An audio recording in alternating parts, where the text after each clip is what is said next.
ఇఫ్తార్ విందులో పాల్గొని టోపీలు పెట్టుకున్నంత ఈజీగా ఇక మీదట ముస్లిం ఓట్లు దండుకోవడం సాధ్యం కాదు. మోదీ షా వక్ఫ్ సవరణలు తీసుకురావడంతో రాహుల్ మొదలు పినరాయి విజయం దాకా అందరికీ చిరాగ్గా ఉన్నారు. అందుకే డైవర్షన్ కోసం కొందరు సుప్రీంకి వెళ్తామంటా ఉన్నారు. మరికొందరు చర్చిని కూడా తీసుకొస్తా ఉన్నారు. ముఖ్యంగా మన intelligent fellow Rahul Gandhi next Christians అంటా ఉన్నాడు. ఆయన అలా మాట్లాడడానికి కారణం ఆర్ఎస్ఎస్ గొంతుకను వినిపించే ఆర్గనైజర్ వెబ్సైట్ అంట. ఆర్గనైజర్ ఆర్ఎస్ఎస్ వాణిని వినిపించే రైట్ వింగ్ మీడియా అని మనందరికీ తెలిసిందే.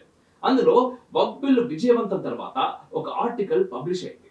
వక్ఫ్ వద్ద లక్షల ఎకరాల భూమి ఉందని చెబుతూ ఆర్గనైజర్ మరో బాంబు కూడా పేల్చింది. ఇండియాలో గవర్నమెంట్ తర్వాత అతిపెద్ద ల్యాండ్ ఓనర్ ఎవరు? ఈ ప్రశ్నకి సమాధానం చర్చ్. అవును, బ్రిటిష్ కాలం నుంచి ఇప్పటి వరకు క్రిస్టియన్ చర్చిల వద్ద పోగైన భూమి ఎంతో తెలిసిన 17.29 కోట్ల ఎకరాలు. దాదాపు 17.5 కోట్ల ఎకరాలతో చర్చ్ భారతదేశంలోనే రెండో అతిపెద్ద భూస్వామి. దానికంటే ఎక్కువ భూములు కేవలం ప్రభుత్వం వద్ద మాత్రమే ఉన్నాయి. ఆర్గనైజర్ ప్రస్తుతం తొలగించి వేసిన ఆర్టికల్స్ లో క్రిస్టియన్ భూముల ప్రస్తావన లోతుగా చేసింది. వాటిపై కూడా వక్ఫ్ భూముల మాదిరిగానే సర్కార్ దృష్టి పెట్టాలని అంది. అదే రాహుల్ బాబాకు నచ్చట్లేదు. ఇప్పుడు వక్ఫ్ బిల్ ఆమోదం ద్వారా ముస్లింల భూములు మోదీ ప్రభుత్వం లాగేసుకుంటుంది. నెక్స్ట్ మీ వద్దే అంటూ తనదైన స్టైల్లో మన కటాఖట్ గాంధీ గారు భయపెట్టేశారు.